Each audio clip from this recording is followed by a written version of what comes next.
Welcome back into another edition of the Kickabout here on the Blue Room. I am your host, Rob Vera, joined Les, I was going to say join this week, but I don't know, man. Les, you can just join me whenever. You can join me every time if you want to. You know, you may be you may be my new main squeeze here because I'm happy with that. If you're happy with that and the relative partners are happy with that, I'm all yeah. good. Well, I think if we're being honest, Les, I love all of my Blue Room brethren, but I feel like you and Mark are really the only ones who are really like that really match me well in terms of let's just say the level of comfort with the open musing rabbit hole format that is that is the Kickabout. That and our dozens of listeners or however many we may have. I have no idea. It's at least in the tens. Oh, Definitely in the well, tens. man, I feel like that's my dream come true. As I like to say, no one had ever thought of doing this thing called a podcast before me. And so I'm always discovering new things. So The thing is that I found as well. So we managed to do half an hour yesterday yeah. on post match Oh, on the I Brentford listened game, to it this morning. Yes. and a lot of people made it to the end, which I was surprised with. But the listeners will always surprise you, honestly. Yeah, like if you believe in yourself, Les, anything is possible, This is including true. if you believe in yourself, people will make it to the end of a 30-minute discussion of a board draw at Goodison. So And I don't know that indeed, it was. I don't know that we'll spend as much time on like the game itself. We won't spend as much time on, but I think I think it's more about the implications of yesterday. We'll talk about that. We'll talk about. We're also going to talk about the I don't know, killer month ahead in the schedule for Everton. Big picture stuff. I think we're all kind of waiting with bated breath to hear that the Premier League has approved the new ownership, and then what does that mean? And then, of course, we will get to another edition of what I'm just now kind of deciding if I may make a unilateral decision on this podcast. Les, but I've decided to make the Greatest Generation Record Corner with Les and Rob just kind of a staple of this thing. People liked the music talk last time, I'm believe fully it or into it. not. Yeah, Yeah, and I anything don't that know. detracts from Everton, I'm fine. Yeah, well, absolutely, and I think that music is undefeated. That's the thing. Music talk is always you can always come to a good conclusion with that. With Everton, I mean, if Everton ever became good someday, I don't know. Maybe people wouldn't want to hear the music chat, Les. I don't know, but I guess we'll have to wait and see. Let's just say I'm not too worried about that possibility anytime soon. If you know what I'm saying. So, just a little bit of housekeeping before we start. You can find me, and I guess this is a little more relevant now that we're currently going through a bit of a blue sky revolution right now. I mean, for some of us, I know, Les, you have not made that move over there yet. That's fine, all in due time. But you can find me on the social media at the Rob Vera on both Twitter. I'm still calling it Twitter, whatever, Vice President Emperor Musk's website, or you can find me at the Rob Vera now on Blue Sky. That's where I'm spending the majority of my time. Did most of my game day thread there yesterday. Still going to post on Twitter every now and then, especially as it pertains to this show and the Blue Room and a few things here and there. But hopefully, if you're considering, maybe not making the full move, maybe you're just feeling like you want to dip the toe in, you want to dabble a little bit, you want to, just a little bit, just to see how it feels into Blue Sky. Please come on over. The water is warm. We'd love to have you, and I'd certainly love for you guys to find me over there. So, Les, it's been about a month since we were last here, maybe a little over a month. Needless to say, Les, lots happened since then. Maybe not so much with a lot of drastic change with the Everton results, but there was an election.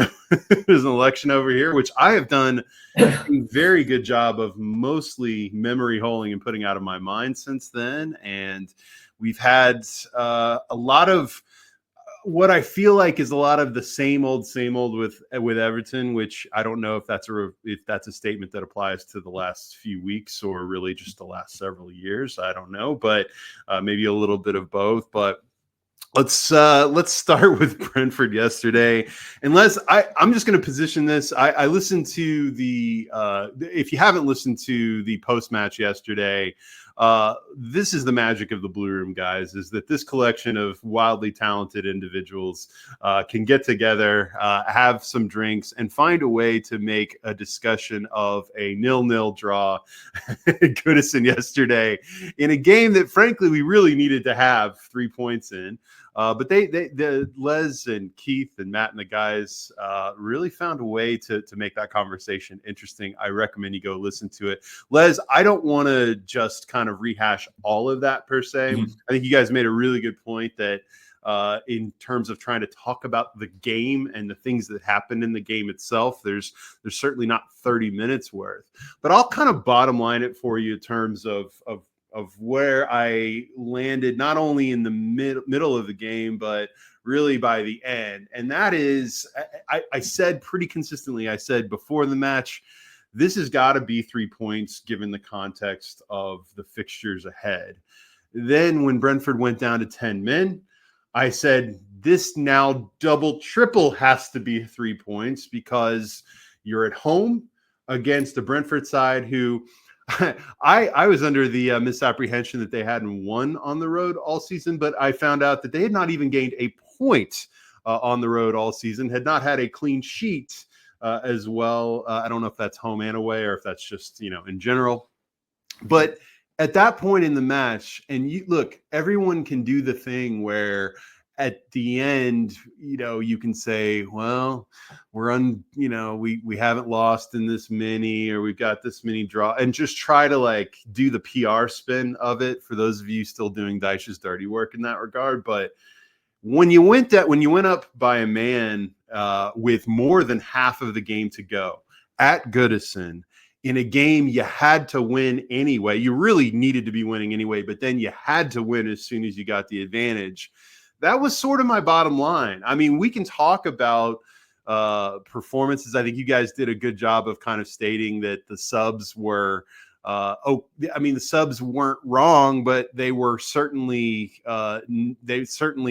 came late in the proceedings. I don't know why there is not the sense of urgency among the players once they go up by a man, but B, why the manager doesn't just say, fuck it, we're putting Beto in, we're just going to go 2 strikers, we're going to go all out, we've got to get this goal. Even a man up, the inherent need of Sean Dyche to operate from his comfortable, happy place of ultra caution has once again created a scenario where we are talking about this again. And I think the last thing I want to say on this, Les, is that for years I have sort of pushed against the conventional wisdom that lots of people had, and this is something that I heard in all my time supporting Everton, and well before Dyche arrived, which was, hey, get a clean, work on the clean sheet first. If you get a clean sheet, that's fine. Well, it's not fine. It's not enough. It eventually, we're now seeing what it looks like to have clean sheets without scoring. And then, in certain contexts against certain opponents, yes, a clean sheet or a 0-0 is an acceptable result. But two wins this far into the season, especially given those fixture lists, which has been, let's be real, guys, we have had an easy run up to this point, in my mind, in terms of the whole, the kind of the totality of things. Les, where are you landing after having a night to sleep on that? I'm so done with Dyche. He's gone. He's always been gone. If you really think about it, I think he was gone before he started managing this club. Like, Sean Dyche screamed short timer, and he has now internalized that sensation of being a short timer and operating accordingly. But if you had any lingering doubt, it feels like yesterday all of that doubt was eliminated, at least for me. Les, where are you after yesterday's proceedings? Yeah, that's a really interesting point on Sean Dyche becoming a short term because he spent so long and did pretty well at Burnley overall. And he was like one of those managers, a bit like David Moyes, who stayed at a club for a long time, sort of went through a lot of ups and downs with them. But overall, you look at the whole thing and he did well. But yeah, now you mention that, it does feel like he's become the new generation of Sam Allardyce. Yeah. He's become that manager who will now, that's what he'll do for the rest of his career. He'll drop into a club, he'll firefight, try and keep clubs up, and that's his thing now. As you said, I think we said last night, he's been crying it in since day one this season. Where he's talked a lot of things down. He's never sort of said, "Oh, you know, we've got this exciting new lad who can play on the left, play number 10, really dynamic, fast, quick feet, can make things happen." He's never talked anyone up to say, "Do you know what? We've got these options now," because it's kind of, again, it's self-preservation with him. It's sort of like, how can I make this situation make me look the best that I can? David Moyes was the same a lot of the time as well, with the glass ceiling we hit, which to a degree was true because we couldn't spend the money that other clubs could, and we did kind of hit that ceiling, but Moyes made the most of that the whole time. Dyche is doing the same thing with us now. Sam Allardyce did the same thing with us now. It's always someone else's fault. It's always, well, the club's in this state. You know, it's like last week he said, there's always a cloud hanging over Everton. No one knows that more than us. We know there's always a cloud, but the two sets of people who can do something about it is the management team and the players. They're the only people who can lift that cloud, and they're not doing it. So to talk in that term was it's a bit rum for me, and he's sort of, it's very much he's on self-preservation mode. Well, it's funny because Les, I just want to make a quick point that he says stuff like that about the dark cloud hanging over Everton as if he is somehow not part of the equation. And it's like, oh, you know me, Sean Dyche, the man who is known as Mr. Positivity in this sport. I'm sitting here doing the best that I can, but you know, it's these, and he has done everything but say it's the fans, but he's saying it. It's come close to it though. Yesterday, so close. And I quote, the stadium, and this is Sean Dyche in post-match, quote, the stadium gets nervous. It was difficult today.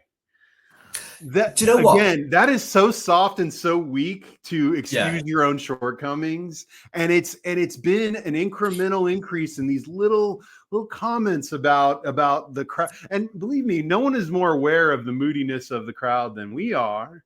But like, you know, there's that does not come from nothing. It comes from having to watch this abject, you know, version of whatever he calls football. So yeah, this is it. I don't think the crowd was nervous yesterday. I think he's got it wrong there. The crowd was subdued. The crowd was apathetic, even from the kickoff. So normally the sirens start, people start to cheer, the applause starts, the players come out, everyone's fine, you know. Let's do this, lads. Everyone's behind the team. At that point, yesterday, it felt, where I was sat anyway, it felt very sort of subdued. No one seemed that bothered. It was like the siren started, Z-car started, and there wasn't the usual sort of cheer and the uplifting thing from the crowd. So that was dead strange from the kickoff, and I just felt the whole game, it felt like that. I don't think the crowd ever got nervous at any point. It was just very much of, especially when we went down to 10 men, there was no sort of, right, let's get into these from the crowd, because there was not that from the players either. And it was just very apathetic from everyone involved, everyone who was in there. It was all very, very subdued. And, you know, and the weird thing for me yesterday was, like we said on post-match, the team actually started off quite well. Yes. We got at Brentford, we had a few shots. Okay, they were off target, but we had a few shots early. That's all you want. First 20 minutes, get at the team and have a few shots. But again, as always happens, if nothing happens in that 20 minutes, they start sitting back and they get deeper and they get deeper and they get deeper, and they let the opposition have more of the ball. Now, when Brentford went down to 10 men, they kind of couldn't do that anymore, because it's like, well, we've got an extra man, so we need to do something with it. And they didn't. Now, I know Keith was spot on what he said about the substitutions. They were probably the right substitutions, but just at the wrong time. They should have been sooner. One interesting thing was, despite in the week saying he's seen no evidence whatsoever that Iliman Ndiaye is a number 10, he switched them to number 10 at half time. So at half time, he came up. To be fair, he wasn't as good as he was on the wing. I don't think he was effective, but then that could come down to the fact that Calvert-Lewin's runs were terrible. Yeah. He was just strolling around. He wasn't like, I think Matt said on post-match as well, instead of just getting it out wide and crossing it in, let's play some through balls into the box for the striker to run to. I think Calvert-Lewin had 2 in the first half. I think 1 he got a half decent shot away to keep saved. But second half there was none of that.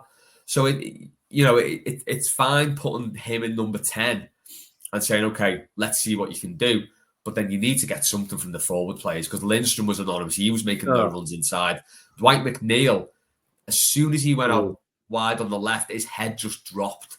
You could see in his body language, he looked disinterested for a lot of that second half, I thought. So it felt like he spat his dummy out a little bit because he'd been moved from that number 10. And I think there's just a massive... I don't even know how to describe it. It does feel like everyone's kind of checked out. There's a lot of those players who won't be there next season. The manager won't be there next season. And it feels like... I mean, even when it comes down to Goodison, we're not going to be there next season. So it kind of feels like everyone's checked out of everything, which is really quite dangerous, because when you look at the table, I think Ipswich and Southampton will go, and it's going to be that one other place. And the way we are at the minute, we could feasibly fill that, and that's the big worry for me, because we can't get to a situation again in March where we're desperate and we're trying to rally the crowd, doing the coach claps and things like that. We cannot get to that point again. We say we can't, Les, but we keep doing it every year. It's just can't do this again, but we're gonna do. I mean, we're we sound like an addict who's like, look, this time I mean it. I can't keep going down this hole. And then you do, and you're like, I don't know what to tell you. I want to be clear, because I think that especially the beginning of this conversation can make it sound like, well, this is all on Dyche. It's not all on Dyche. It's certainly on the players as well. I mean, there's a symbiotic relationship there. But I keep coming back to this idea. I mean, I feel like I've been saying some version of this for years. I get that Dyche is not out there, fluffing shots wide of the net and half-assing things here and there, or just when they are playing pretty well, like they did in the first 20 or so minutes of the game, he's not the one out there missing chances and all that. I mean, I get that, but at the end of the day, the manager is ultimately where the buck stops to a large degree. I mean, he is the one that is ultimately responsible. And this notion that a manager is simply there to select players and come up with a basic system, and then that's where their duties end, I think is a fundamental misunderstanding of what coaching and leadership and kind of the holistic value proposition of what a manager is ultimately about. I mean, Les, I know, you've coached kids, you get this at some level. And I think it's just this idea that, I mean, we always harken back to the romantic days of Carlo, right? Even though he certainly left some things to be desired, I felt like tactically at times. Absolutely. But his value, quote unquote, or his value proposition as a manager is the way that he is able to motivate, he is able to create real cohesion, massage egos, get players to enjoy playing football. Outside of him and Roberto Martinez, we've really had quite a run of managers for whom the players mirrored their misery that was wearing on their faces, seemingly at all times. I mean, I to this day, I find myself still rooting for Marco Silva at Fulham because I really liked him. I thought he got the club. I thought he understood Everton, and I thought he really gave it his best and was certainly snake bit a lot. He also made plenty of mistakes. He also could get into his dour Portuguese feelings, but with Deitch, I just don't.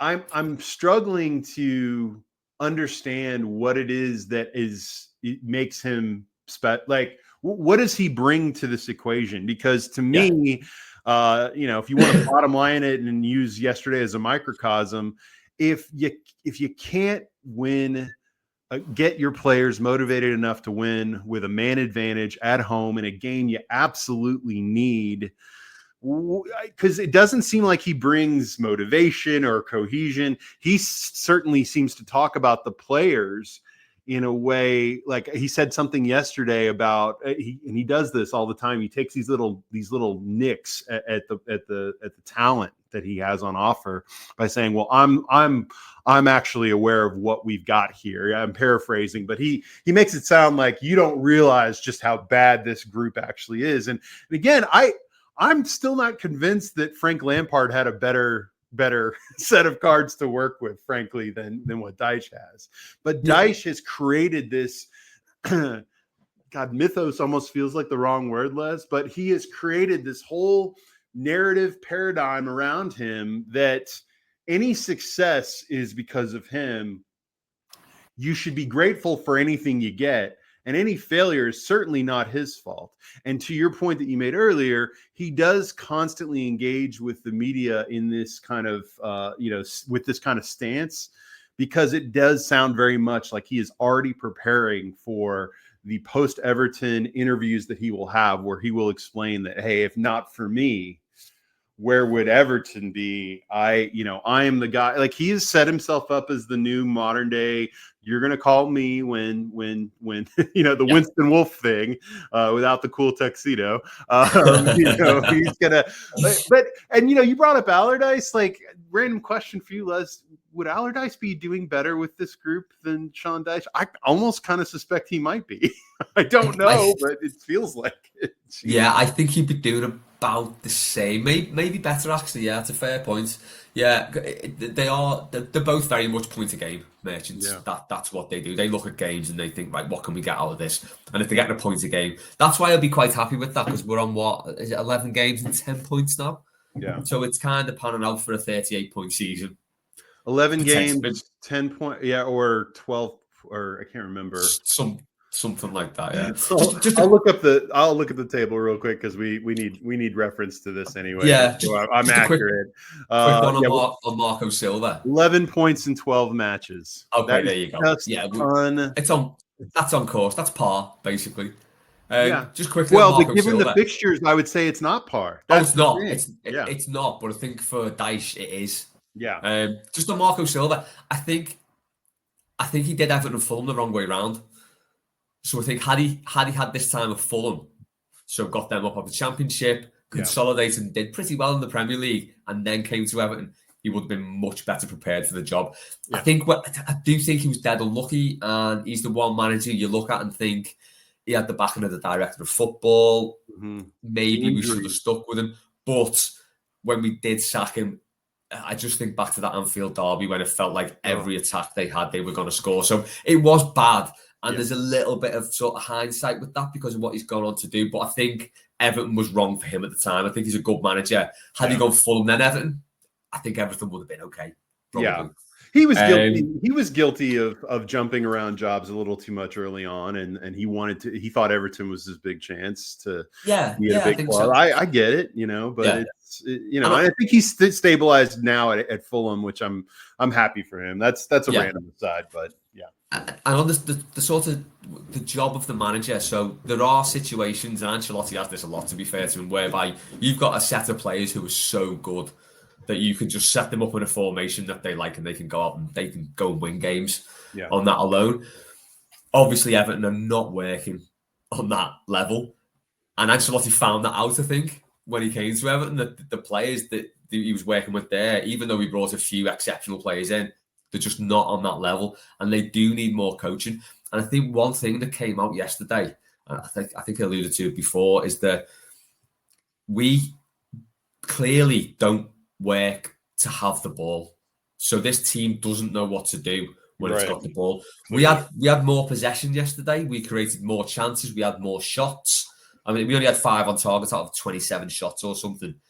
But we were creating those chances again. We were having those shots. But you could see the team uncomfortable in the fact that when the onus was on them, and we said this a lot, haven't we? But it was like really crystallised yesterday when you're up against 10 men that you've got to do something with the ball. And they just couldn't do it. And that comes down to the manager, his ethos, what they do in training every week. And as you say, a lot of it is on the players to make it happen on the pitch.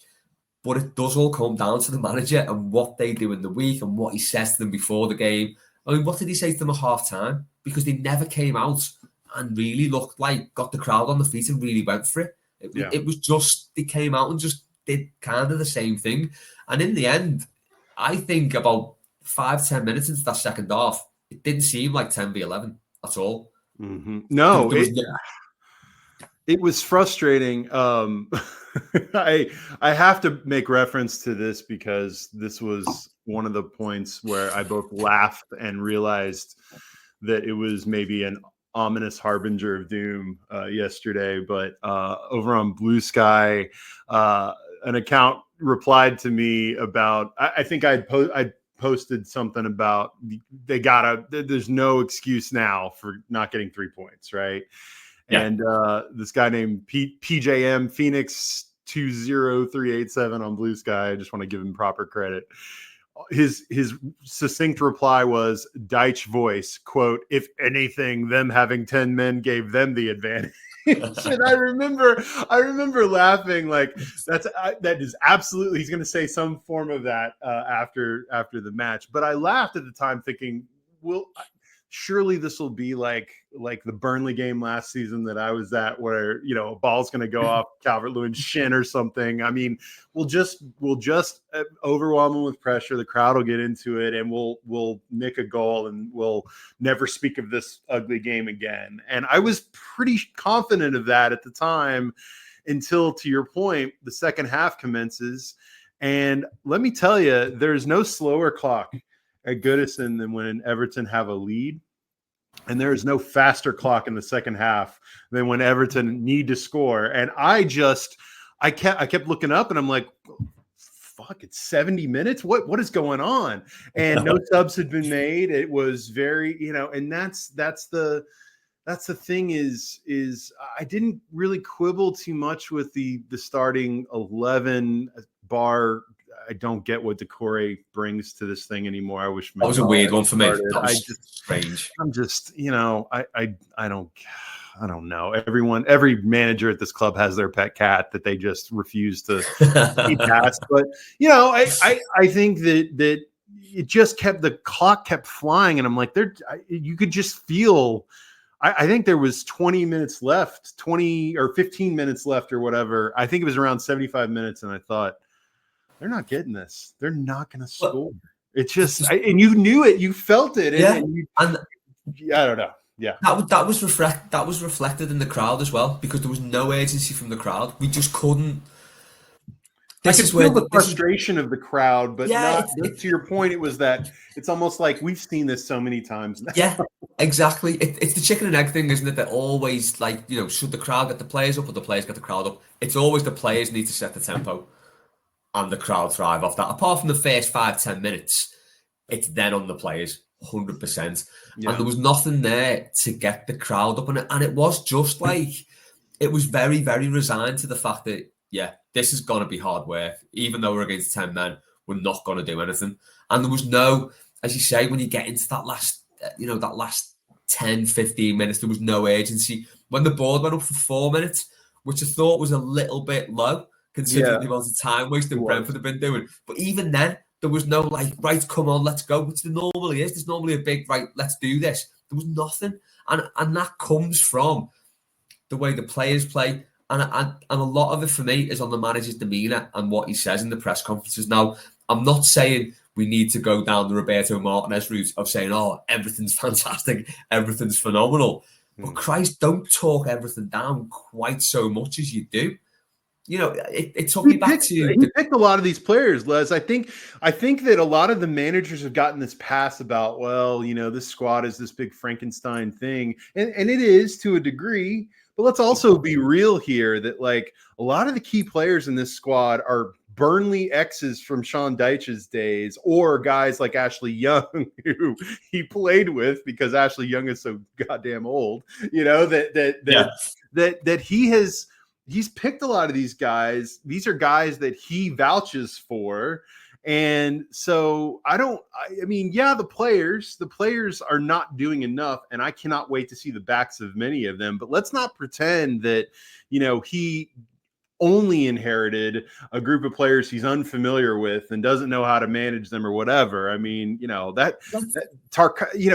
by the way, all his guys for the most part who has been good amongst any of them for any extended period of time? And yet, like, I'll give you an example.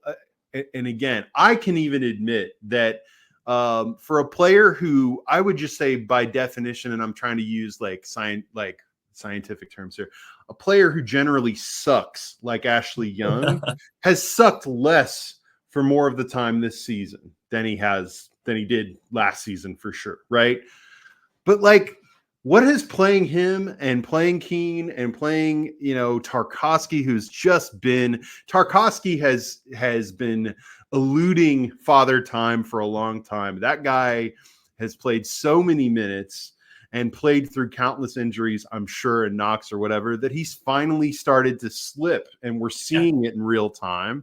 Dwight McNeil, short of a leg being amputated, that guy, I was shocked he didn't play against West Ham. I mean, he plays every time. And these are the guys that are failing. And then he comes out and says, well, look at what I'm stuck with here. I'm like, yeah, but these are your guys. A lot of these are your guys. Like, whatever. I'm just at the point where, you can decide who you want to assign more of the blame to in the blame pie. Okay.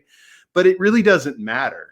The manager is ineffectual. The players are ultimately ineffectual, and it's chicken or egg, like you said. Like regardless of which one it is or is not, it's not working. Now, Les, all this comes down to the idea that this is maybe kind of the normal flow of things when, like you said, everyone knows, or let's just say most of the players and the manager know that as soon as this ownership change occurs, and really probably more going into next season, that a lot of these guys just aren't here.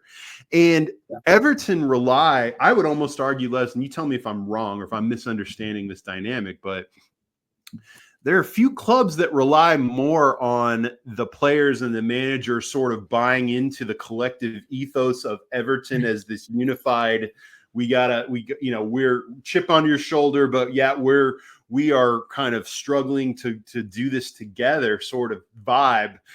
And when you don't have that right now, because these players, the writing is on the wall. They know it. Even the players I want to keep, like Brentford and Pickford, like, I still kind of tend to think that Pickford's going to be here, because if Pickford could have left, I feel like he would have at some point. That guy just seems to like being at Everton for reasons that I don't really understand. But Brantwaite even probably knows, like, I'm a short timer here because I'm going to get a big move, and then the rest of these guys are now, again, I know we can't get rid of them all at once, but I just think that there's an overall, the cloud that Sean Dyche is talking about is a cloud that A, he is a part of creating, and B, is a cloud that is impacting everyone at the club to a degree. And I think that these results and doing just enough to get by is kind of the feeling that is pervasive at the moment.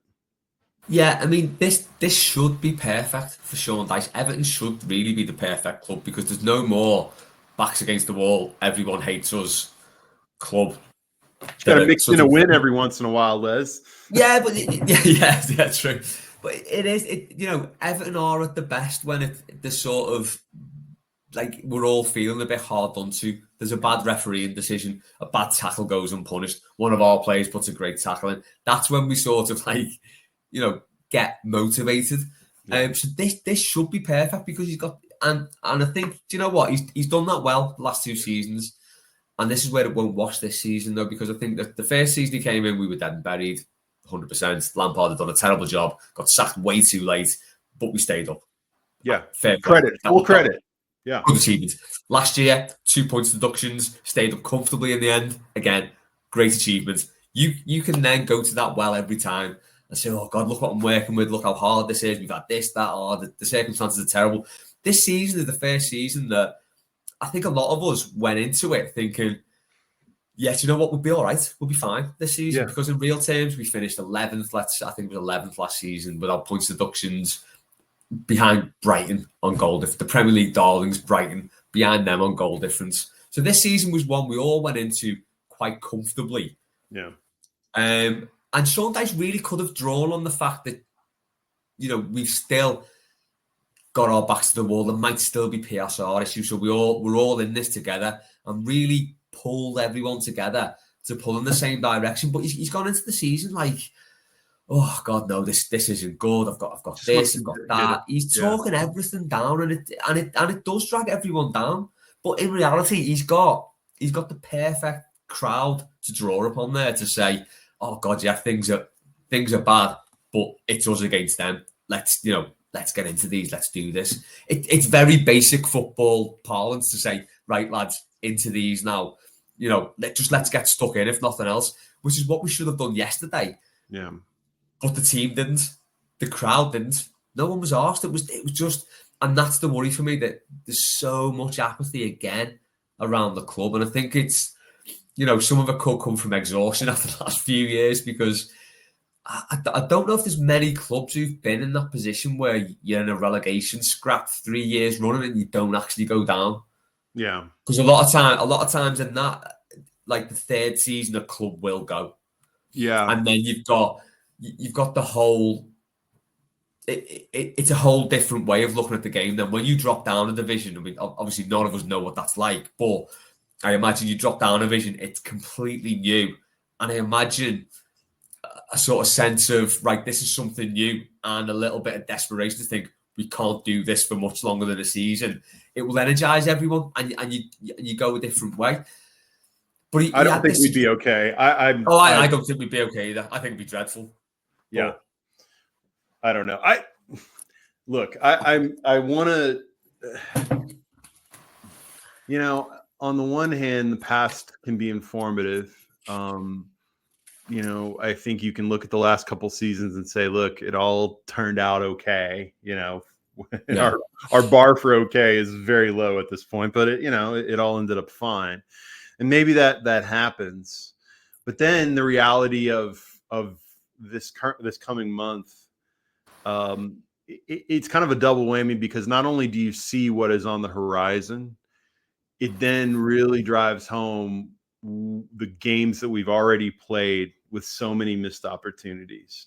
And it feels once again like that Everton, who you just can't rely upon to at least capitalize on playing teams in poor form at home.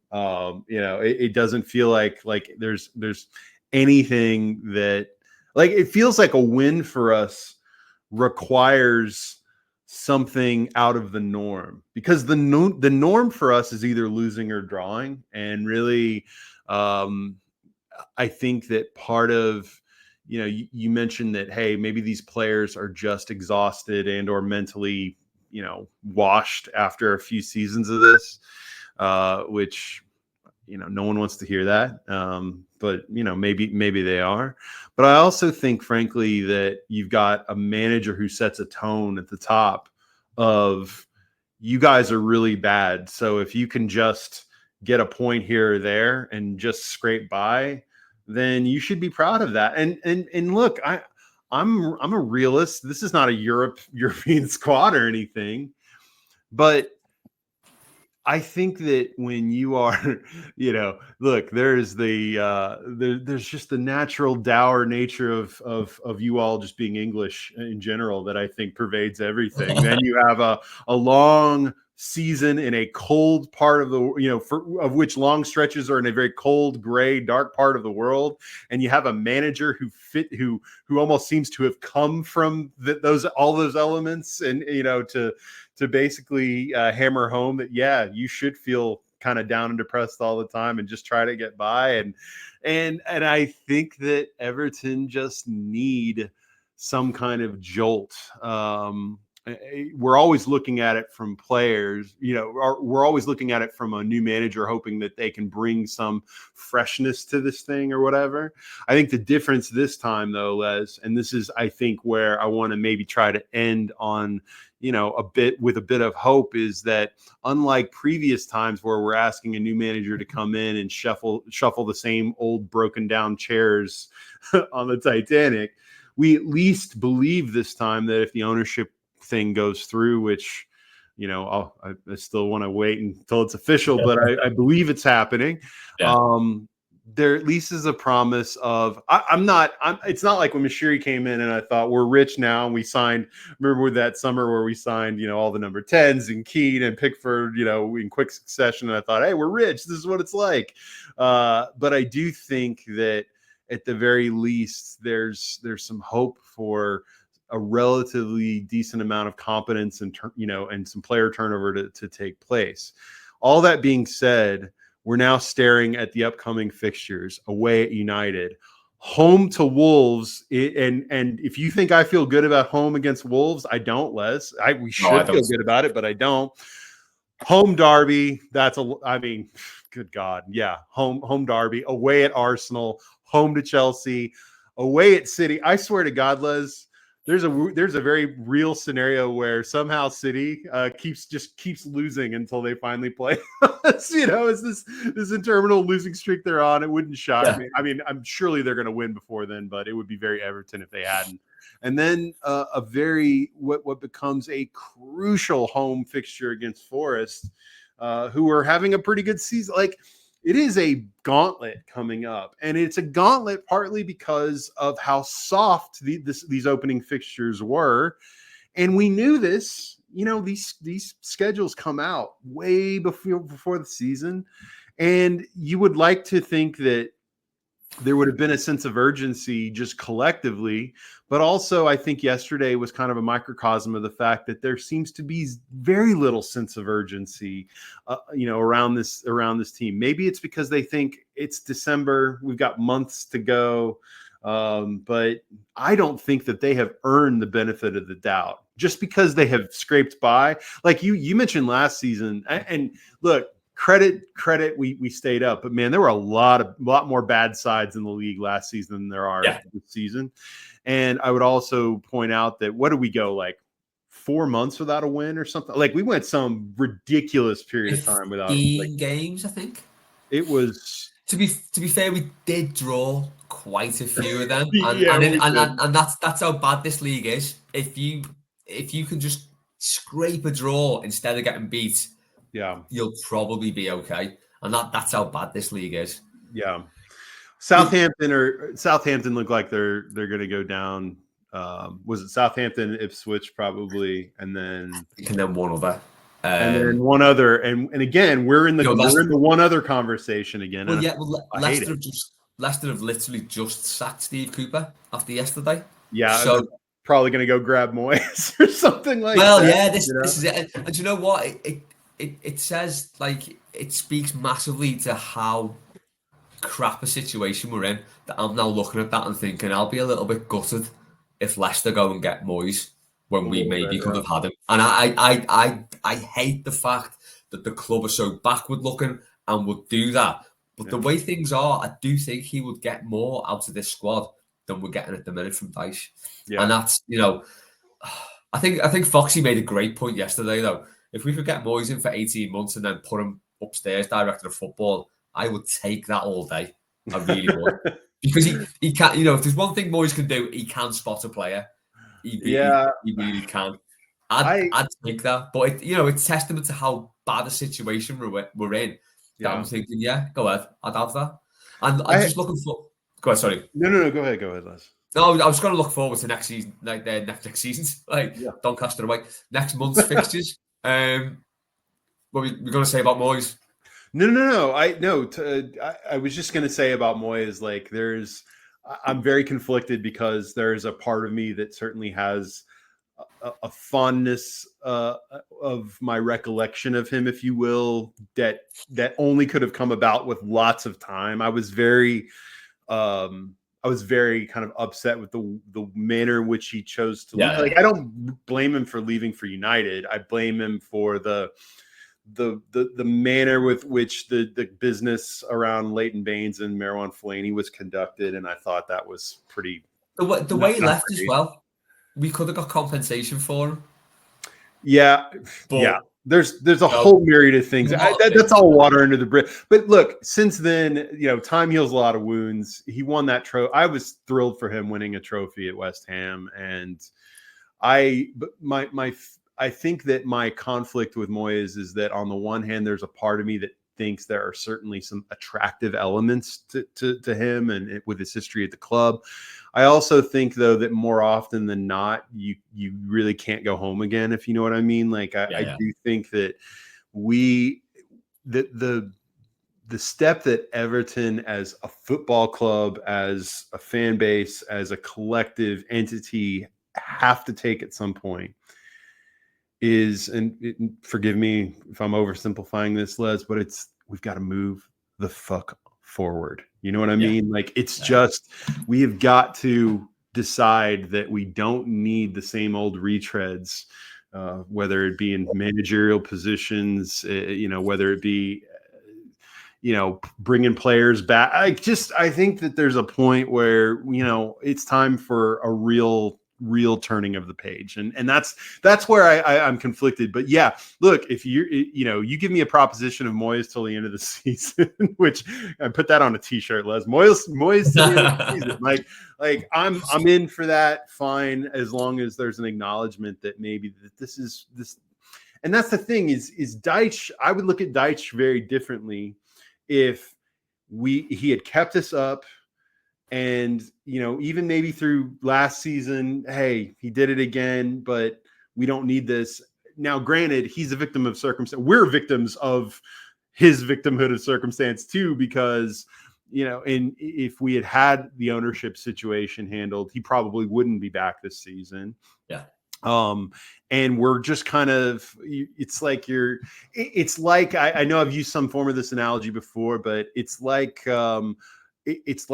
a boss that you have who's on their 2-week notice, but right as he's going into his 2-week notice, the apocalypse happens outside, and you guys are all stuck together in that office, and he's just kind of like, well, I'm still here, and they're going to keep paying me until this whole apocalypse situation outside our doors is resolved. So, you're just kind of stuck with a guy who does not feel invested in things, and I think the players, let's be real about football players, Les, for the most part. Most of these professional football players, especially at the top levels, have been, they've been associated with a club since they were in their single-digit years. They're not really big free thinkers. A lot of them are just, they take their orders, they do what they're told, and they take their emotional and their logistical cues from whoever the strongest voice or presence is in the room at that time, and that's typically the manager. And I'm not trying to cast aspersions. There are certainly personalities in football, but most players are just kind of like, yes, rule followers. What's your favorite box set ever? It's Prison Break. We all have to say Prison Break, even though I don't understand why every player loves that show. But you know what I mean? Like, and I think that a new manager, it's not quite like Newcastle, where they got all the blood money that came with Saudi ownership, but even Newcastle, when they first changed, it was kind of these incremental, slow steps of bringing in a few new players and then, getting guys gone and whatever. And I think we'll go through something like that, and I'm really ready for it. So, anything else Everton wise, Les, before we move on to happier content? I just like the fact that I've done 2 podcasts in 2 days and both have mentioned global annihilation, which is, do you know what? When you think it can't get much worse, it can with Everton. I just want to quickly touch upon the upcoming fixtures. So, sure. Wolves, good. We were talking about Marco Silva before. The Wolves have just gone to Fulham and won 4-1. Coming after a 2-0 win at Southampton. 4 goals. They scored 4 goals in a away. game. They scored 4 goals in a game. Yeah. We don't score 4 goals in a month. Can you imagine? Yeah, exactly. So they're on a good run of form, and that was a fixture that has been worrying me because we've not got a great record at home anyway against Wolves, but they're definitely on an uptick. So that's going to be a tough game, and it could get quite horrible inside Goodison. If we get anything like Fulham got, it could get quite horrible. Forest, on the other hand, they've just been beaten. I think 3-1 against Newcastle, 3-0 against Arsenal. So Newcastle was at home, beat 3-1. Away at Arsenal, 3-0. No shame in that. We usually ship 5, but there you go. Their upcoming fixtures, they got Ipswich at home on Saturday. Then after that, it's City away, United away, Villa at home, Brentford away, Tottenham at home, and then us. So they've got a terrible December as well. Yeah. They've got a really bad December. So I think that, let's call it the nightmare before New Year. That is a pivotal game, I think, for us because they've done really well. Yeah, but they're in 7th right now, Les. That's the difference. So far this season, but it never felt sustainable, did it? It didn't feel like they'd keep that momentum going. But they've got margin for error, is my point, Les. They can go through their nightmare schedule and probably still be lower mid table after that. I worry about where we're going to be, given that we've got we're only 2 points above the zone drop zone right now. That's the position we should be in. We should be probably sitting quite comfortably 12th, 13th, 14th now, something like that. But quite comfortably not looking below us, and we're not. And Forest are. So they've got the luxury going into December thinking, this is a bit shit, but do you know what? We'll ride it out. If we get walloped, we've got to do those fixes all over again. We'll be fine. Yeah. If we do those fixes all over again, we'll have 22 points. Basically, if we come out of December having been smacked everywhere by everyone, let's say I said on Blue Monday last week, I think we'll get 5 points between Brentford yesterday and New Year. That will put us on 14. That'll put us on. 5 points would put us on 16 points because we're at 11 points right now. Okay, yeah. So there you go. So if we repeat that cycle, we're on 32. We're probably down. It feels like we need to pull a rabbit out of a hat and get an unexpected win somewhere. It almost feels like it's got to be.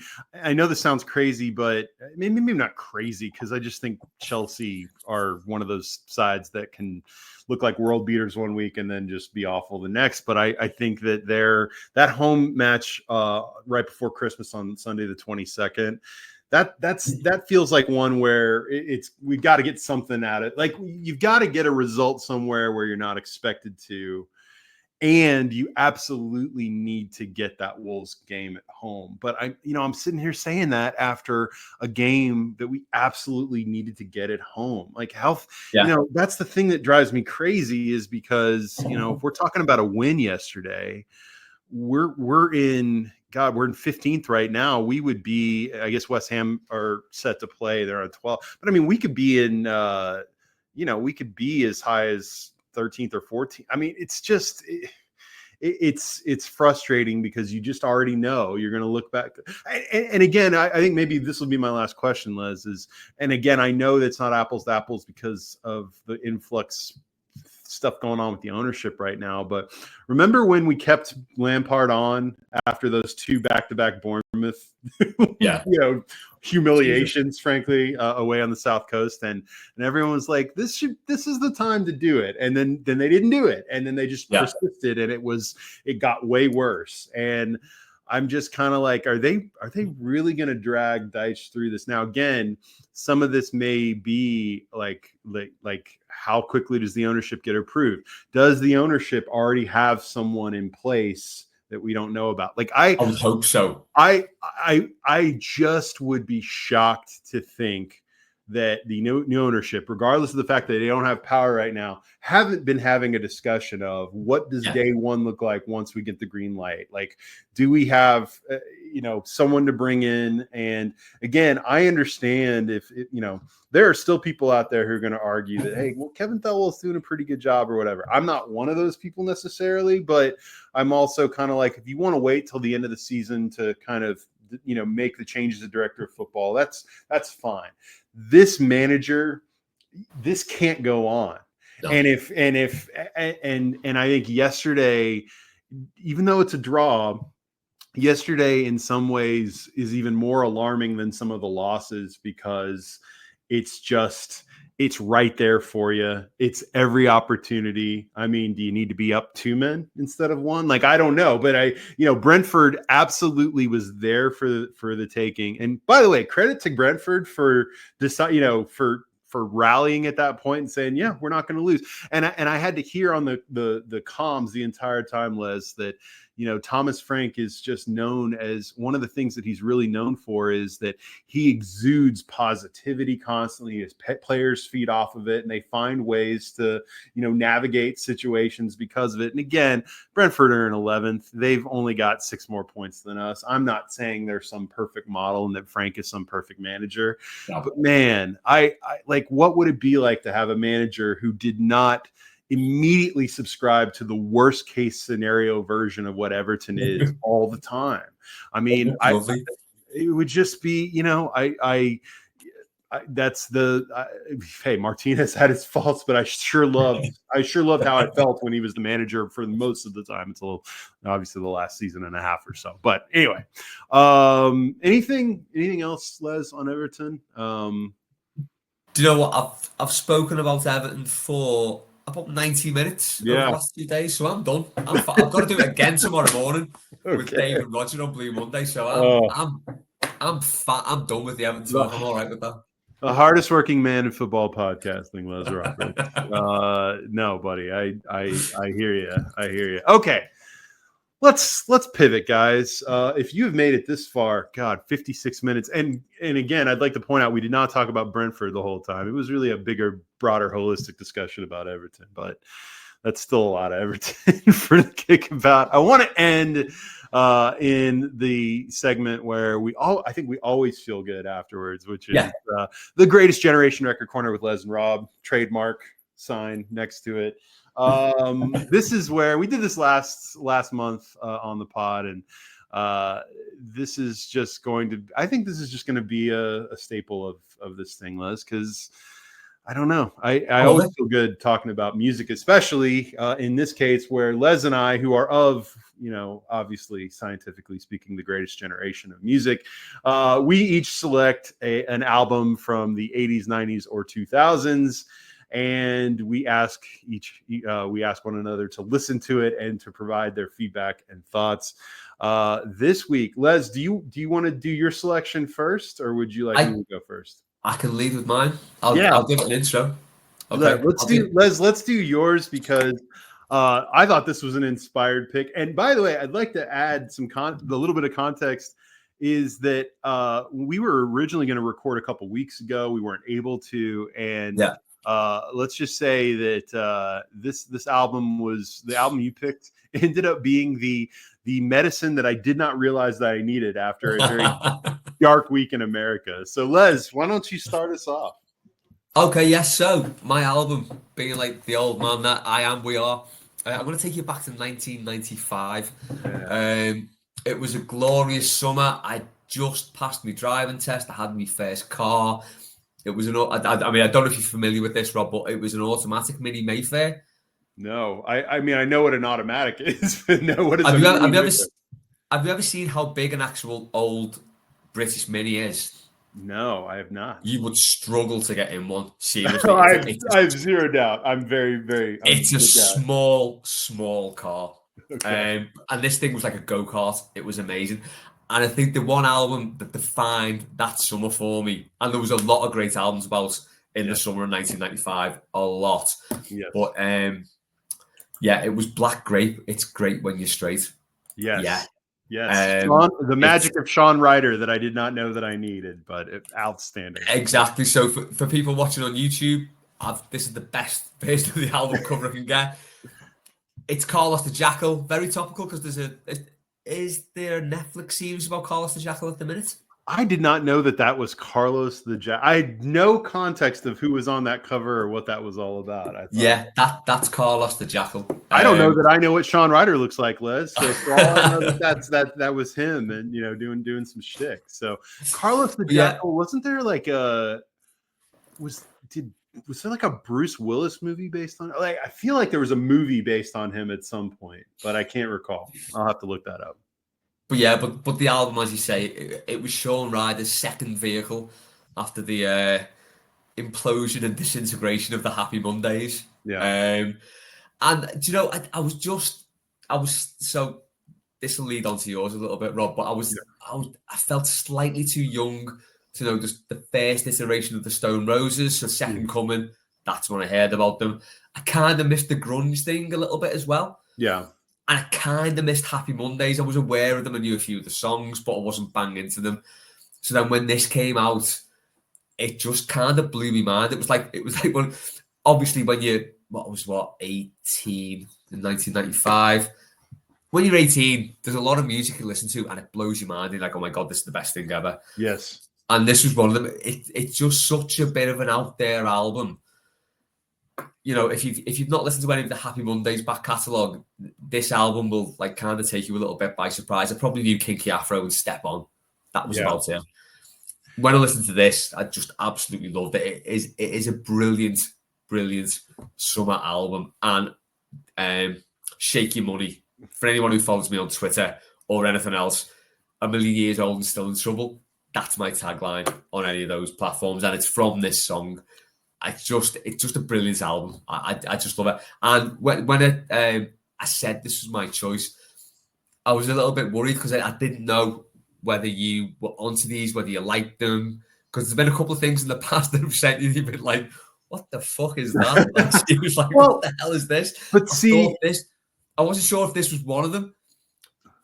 But I'll leave it up to you to sort of to say what you thought about the whole thing. No, see, look, that's why I find this entire exercise to be so fascinating, Les, because you and I are approximately the same age, and but I'm younger. I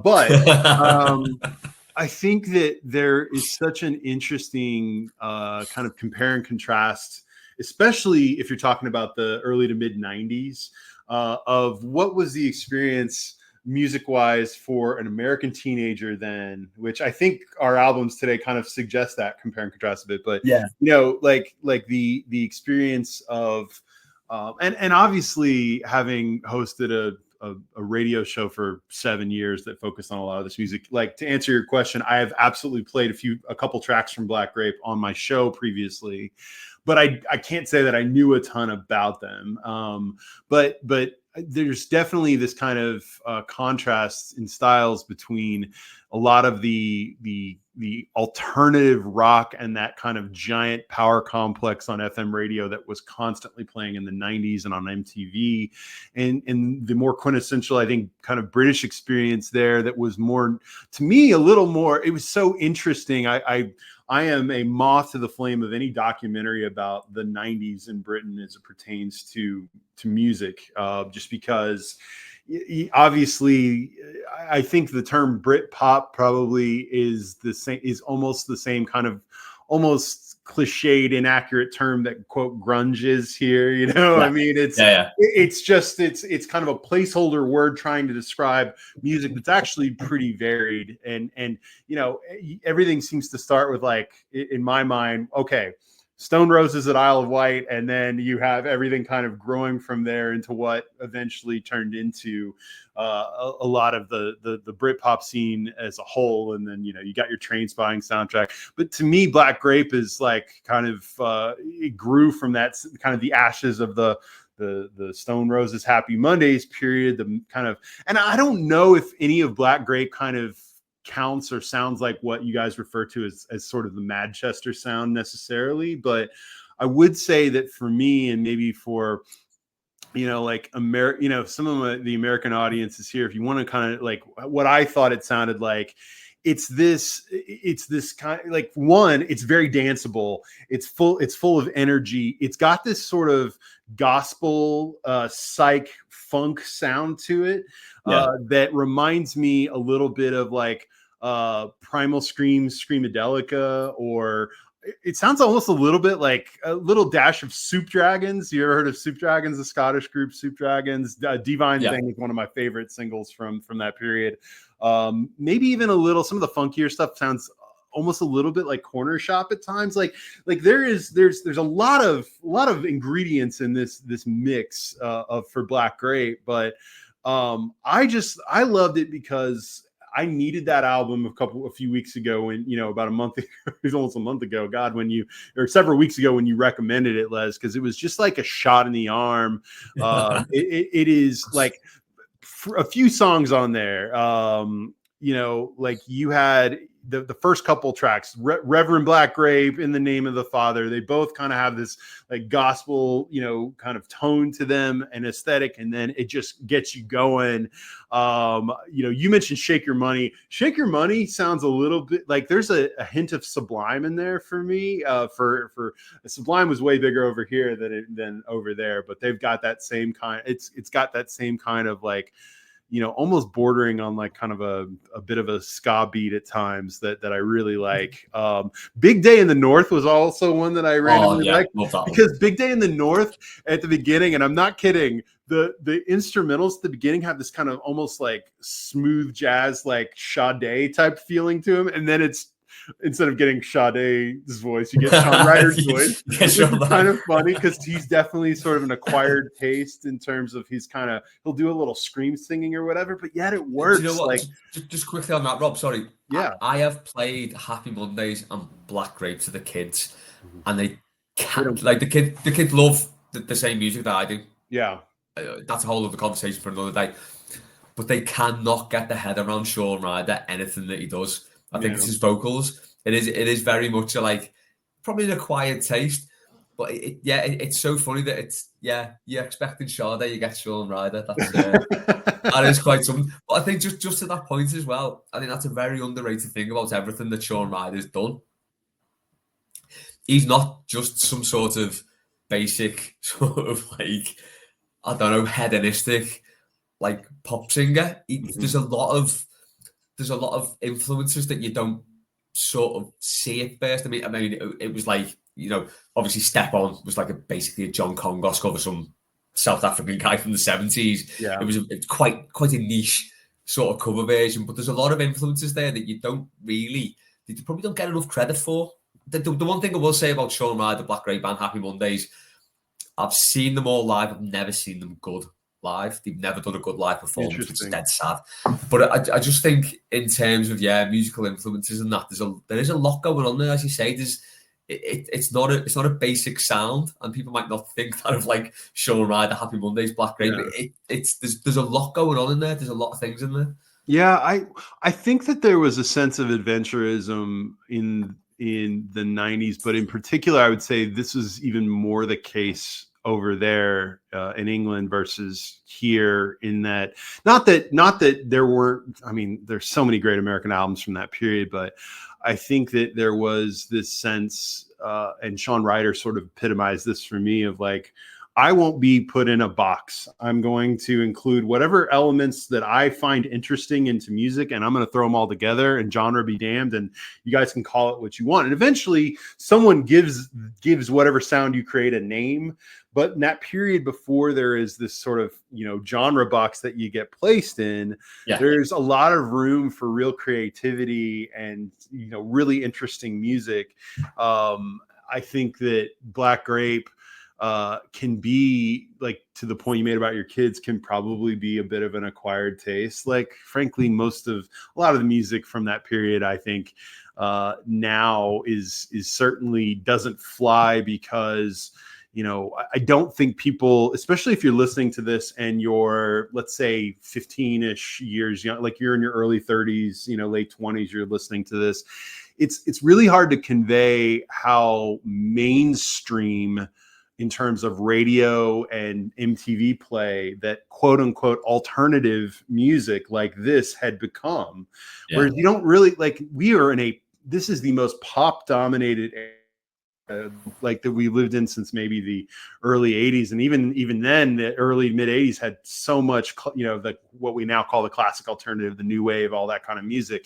We're in a very pop dominated era. It's not that there is an alternative music now, but this music was allowed to be weird because it was still commercially rewarded to a large degree, and you don't have that as much anymore. And the thing I love about Sean Ryder is just the kind of confluence of all these sounds and influences into something that he would not allow the kind of, let's just say, the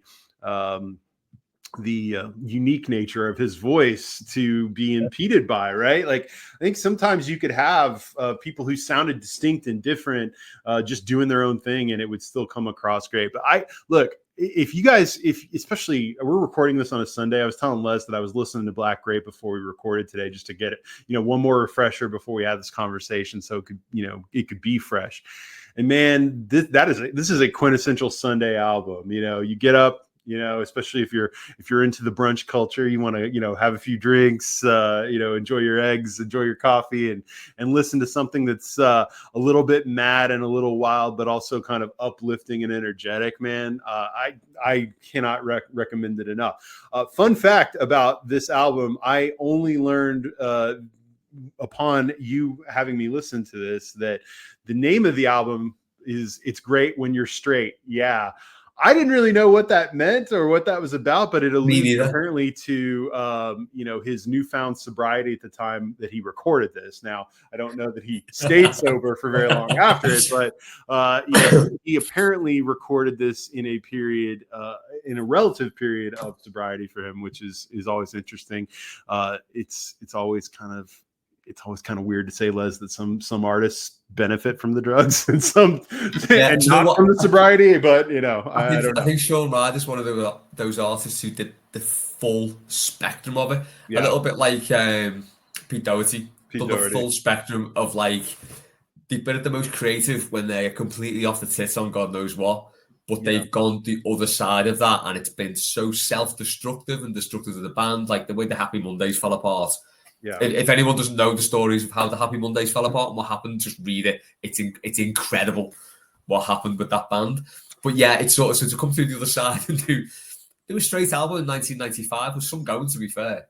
But then yeah, I don't think he's got that sobriety. But do you know what?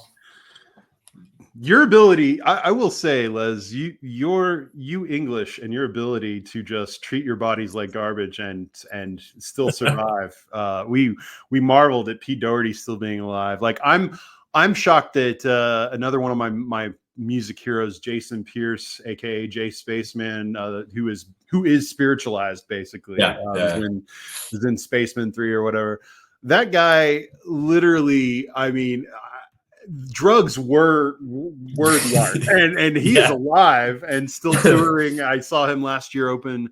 They did a double bill with Queens of the Stone Age. He was incredible, and his band's incredible. And I don't know how that guy is alive. I don't know how David Bowie lived as long as he did. I don't know how Mick Jagger and Keith Richards are still alive. And then that is a perfect segue into our next album, because I come from a country where our rock heroes from the 90s who did lots of drugs ended up paying for it at some point in terms of probably of exchanging their life. But Les, I tasked you with, and I can't wait to hear your thoughts on this, but definitely I am one of those people whose kind of choices of what I listen to can be very seasonally sensitive, if you will, or kind of affected by that. I mean, there are, fall/autumn albums, there are winter albums, there are summer albums. I mean, there's just something about the change in temperature that will affect you. And boy, nothing gets me into kind of the golden era of like live 90s MTV Unplugged era quite like this time of year. And the album I chose is one of I think it's maybe my co-favorite Unplugged album. And I've got it here for you, Alice in Chains Unplugged. And going back to that idea we talked about of, having kind of very different cultural experiences around the same age. It's hard to fully convey how much in the early to mid 90s, the Seattle sound in terms of those bands being from, just happened to be from that area. Of course, the term grunge became kind of the catch-all for it. Yeah. When they wanted to talk about bands that weren't from there, but basically, you know, oh, they got guitars and they sing about dark subject matter. It's grunge, you know. But Alice in Chains Unplugged is a fascinating album for me because I'm someone who, because I grew up so, you know, invested and so into that hard rock period, and I still to this day, I am a, you know, I think I've used this term already today. I am a moth. I'm like a moth to the flame of guitar rock from that era. But you know, it's hard to fully convey like just how pervasive your Nirvana, your Alice in Chains, your Soundgarden, your, you know, to a slightly lesser degree, like bands like Sonic Youth and Stone Temple Pilots and bands like that were. What was fascinating, though, was the emergence of the MTV Unplugged project that actually started, I think, in '89 technically, but really hit its stride in the '90s, which was a really creative idea at the time, which now just seems like, oh yeah, you mean it's just a live performance. But it was more than that because, you know, especially early on, they were really trying to be kind of pure about it. They definitely got more lax on the rules over time when they wanted to include more pop acts in it, but it really was this idea of taking bands who kind of lived and died with electric guitars and loud bass and, you know, that heavier sound, and saying, what would happen, you know, what do they sound like if we strip it down and they play acoustic instruments in a more intimate setting, and the songs just overall become quieter? Because guys, you know, if you need a gateway into Alice in Chains in terms of their songcraft, in terms of the songs themselves, the songs on this album are the, you know, some of the quintessential Alice in Chains. Like, it's almost like Nirvana's Unplugged was them kind of, they played a couple songs that people like, Come As You Are, that were hits, but they played a lot of like Bowie. They played Bowie covers and, you know, deep cuts from like the Meat Puppets, and, you know, they played these deep cuts from their own catalog, and they were kind of trying to be they were trying to be, I don't don't know, like obtuse. They were trying to be very Kurt Cobain at the time. Like, we're not going to just play the hits. We're going to go and do something special. And then it ended up becoming special because of that. Alice in Chains played No Excuses and Down in a Hole and Rooster and Got Me Wrong and Heaven Beside You and Wood, and a bunch of these songs that had become these huge hard rock, you know, heavy guitar and bass and drums hits on the radio and on MTV. And you learn a lot, like, do the songs hold up to having the volume turned down? What I mean by that is the vocalist actually any good, or can he only scream? Are the words actually good when you can actually really decipher them and hear them and feel them more? And I'm just going to say, for my money, that transition, it's a jarring transition if you haven't spent time with Allison, or if you have spent time with Alice in Chains and had never heard the Unplugged album before, to hear them go from that loud sound, that almost kind of bordering on metal sound for a lot of their catalog, to what you hear in Unplugged, which is delicate and moody and sad and yet beautiful all at once. The last thing I'll say, Les, because I want your thoughts. Actually, I'll get to the interesting facts about kind of the context behind the album. Les, you were not you had not, like you said, you'd missed a lot of the quote grunge movement. You had not really been into Alice in Chains. And so this, in a lot of ways, I think was kind of, I'm sure you'd heard some of those songs, but this was sort of your real gateway into Alice in Chains. So I'm really fascinated by your thoughts on what you heard and what impression you had hearing Alice in Chains in this context. Yeah, Rob, you are my gateway to rock music. So rock music is a genre that pretty much passed me by completely. On any sort of generation of rock music, it's kind of passed me by a little bit. I've always thought, they're heavy for me, I'll leave it. Not so long ago, he put me back on the Cult, which I'm eternally grateful for. Yeah. But then with this, so as you say, it does sort of fall into that Seattle grunge sound, and that did kind of pass me by a little bit. Obviously, I knew about Nirvana. I listened to a little bit of Nirvana. I've gotten to them more recently. Little bit of Soundgarden, the same. I think I've never listened to any Alice in Chains. I think this thing that struck me most was the old sort of, if you take those three bands, those three sort of, I guess, quintessential grunge bands, Nirvana, Soundgarden, Alice in Chains, they've all got that very distinctive frontman with just an amazing voice for that kind of music. Like Chris Cornell, Kurt Cobain, Lane Staley, unreal. And I found that this was a really nice way into getting to listen to that type of music. I actually prefer this Unplugged album because I asked you, didn't I, when I listened to this? I said, have you got any of the non-unplugged, I called it? Any of the non-unplugged stuff, so just the normal albums, and I do prefer this.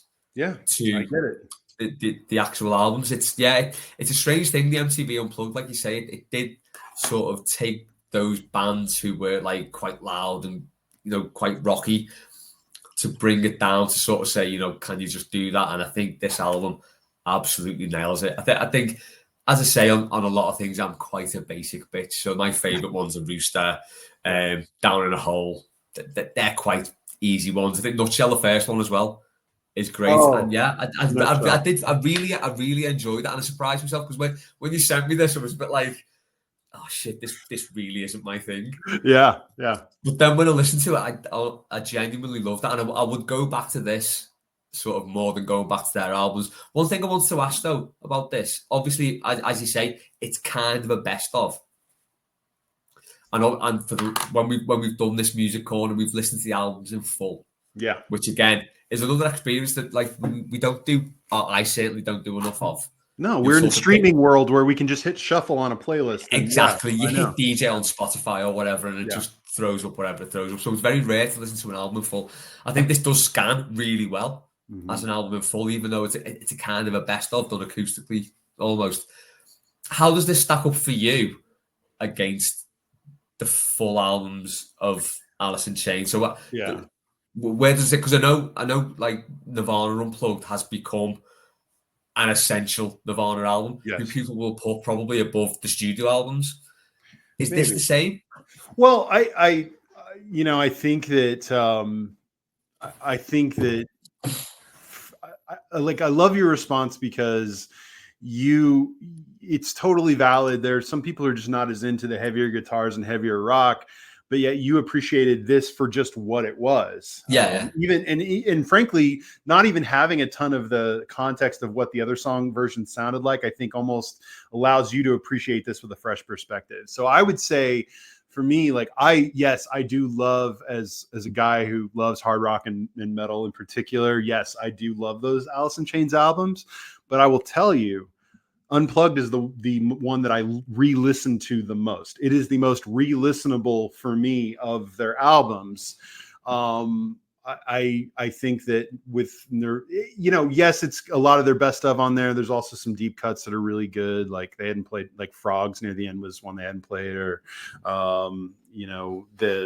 it was Killer Is Me, which is the ender on that is really good. They hadn't played that much, but whereas Nirvana, it feels like such a distinct part of their catalog because it includes so many songs that were not really released, or they were released in other ways, but you had to really go search for and find them, and they weren't front of mind, like Smells Like Teen Spirit and Lithium and Come As You Are and Heart-Shaped Box were, for instance.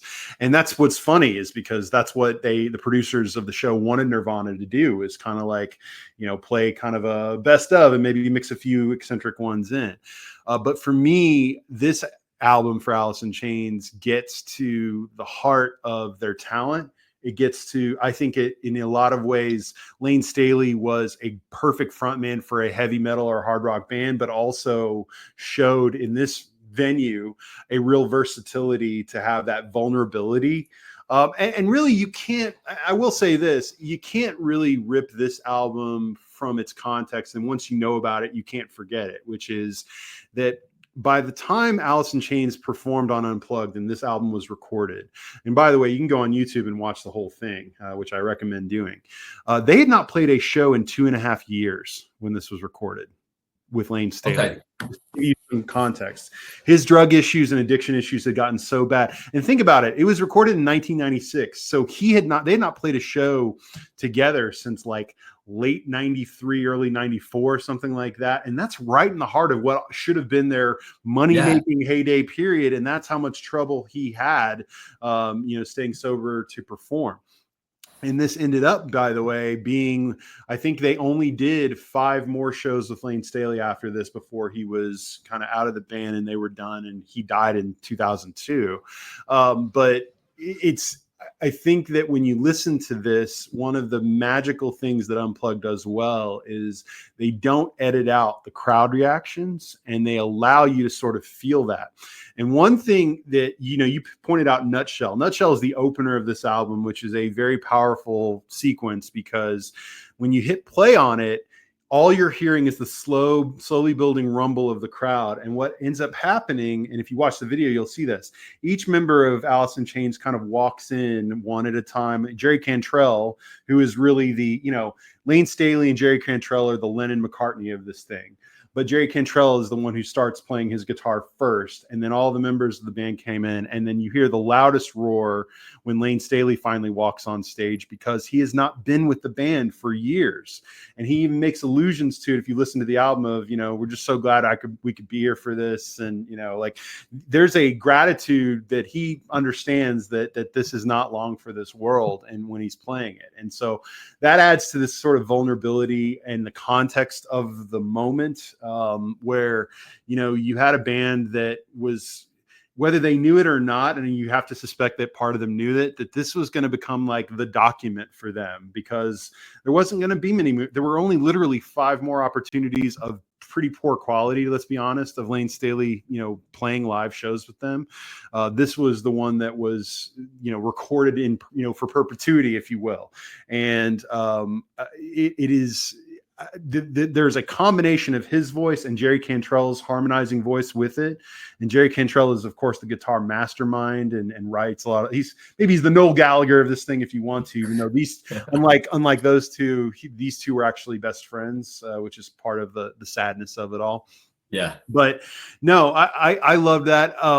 You talked about the tracks that stand out to you. I mean, I feel the same way about it, but I loved all those songs. I love the deep cuts. I do think that the intimacy of it is part of the, what makes it all quite magical. And so I really love this album. And let's be honest, in kind of, if you're kind of in a down place or it's cold outside, there's something about the warmth of these Unplugged albums that really comes through, isn't there? Rob, one thing for me, it did instantly feel like an album, no matter what mood you're in.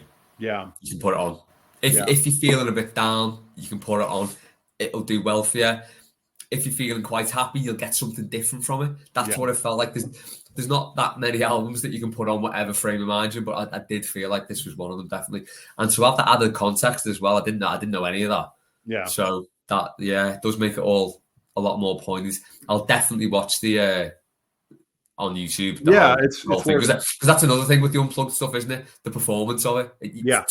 To watch it is another thing again. Yeah, well, and Nirvana's Unplugged had a similar kind of finality feeling to it as well, because Cobain died not that long after Unplugged was recorded, and he All Apologies, which was the last track and buried as a deep cut on In Euro, became a huge hit after his death, because there was something about his performance of that, which was actually the second to last or the penultimate track of that Unplugged session, that it's sort of like that feeling when you watch a movie like, did you ever see The Crow with, Jason Lee or whatever in it? Like that movie, The Crow, that came out in the 90s or whatever. Like a movie where the actor died like shortly after, or when you watch The Dark Knight with Heath Ledger, that's even a better example where there's something about knowing that, there wasn't much left after this that adds this sort of haunting quality to it. But no, absolutely love that. But want to wrap up though with a really fun fact, an Alice in Chains fun fact, which is about Jerry Cantrell. So Alice in Chains are still going to this day, by the way. Jerry Okay. Cantrell still is, he founded the band and along with Lane Staley, and they have a singer that they've been together with the new singer for longer than they were with Lane Staley, because it's been all these years, who sounds remarkably like Lane Staley. But Jerry Cantrell is still at the center of the band. Jerry Cantrell, fun fact. Have you seen the movie Jerry Maguire? Everyone's seen Jerry Maguire. Yeah. Right. So Jerry Cantrell has a very notable cameo in that film. And I guarantee when I explain it to you, because he had 2 lines in it, but when I tell you it, you'll be like, oh my God, that's Jerry Cantrell of Alice in Chains. At the very beginning of Jerry Maguire, remember he goes through that bout of consciousness and decides he's going to write out a mission statement in this manifesto about the sports agency business and whatever, and it's like a real seminal moment that kind of, activates the whole film. He goes into that like all night, I think it's like a Kinko's, like one of those all night print shops or whatever. And he gets it and he has it printed. And the clerk, this long haired clerk, hands it to him. And he said, and you could tell the clerk was impressed by it too. And the clerk says to him, "That's how you become great, man. You hang your balls out there." Do you remember that? Like that was Jerry Cantrell, because Cameron Crowe, who directed and wrote Jerry Maguire, of course, had done the Singles movie before that, that included a bunch of the, that was based in Seattle and featured that music scene quite a bit. It was very close to a lot of those bands and a lot of those guys. But Jerry Cantrell was like the copy store clerk in there who was really impressed with this mission statement. Yeah, you got to hang your balls up. When you watched it, that cameo, to not expect it, like, I don't know, is that real? I didn't know. Well, that's the thing, is I didn't connect that at the time. I just saw it and I'm like, it's just some guy in the store. And then I found out later, oh yeah, it's Jerry Cantrell. Because everyone knew what Lane Staley looked like, back in those days. Okay, yeah. He had those distinct, like he had almost like, probably to hide his bloodshot eyes, he had like the Bono sunglasses a lot of the time, that red hair. But Jerry Cantrell would kind of blend in because he'd be another one of the long-haired guys in the band. But no, just that was my fun little Alice in Chains fact. But well, damn, Les. See, we ended so well talking about great albums. Just like I did last month, guys. I ended up putting a little Spotify playlist together of some of the tracks and some of the stuff we talked about. We'll do that with I'll do that later today to accompany this episode. But no, Les, great chat. Only not ending with Everton always ends up being the definite approach to closing, which I thoroughly enjoy. So with that, guys, that's a wrap for this. I don't know, what do we call it, this month's episode of Kickabout. I want to definitely do one more, Les, before the end of the year. I think we're going to obviously have plenty to talk about in regards to Everton with the congested fixture list. I've already got another album in mind for you for next time, and we'll do that. But again, guys, you can hit us up on the social media. Me at the Rob Vera, Les at LesRoberts77 on Twitter. Tell us what you think. Obviously, leave comments on YouTube. Trust me, I'm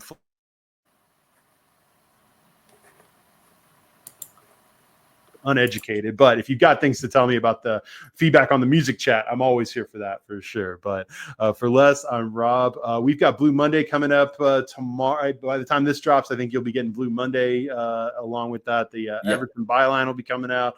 Les never stops working. I'm sure there'll be a mailbag thrown in next week. There's just a million things here on the Blue Room. But for Les, I'm Rob. We will see you guys next time for more Kickabout. Take care.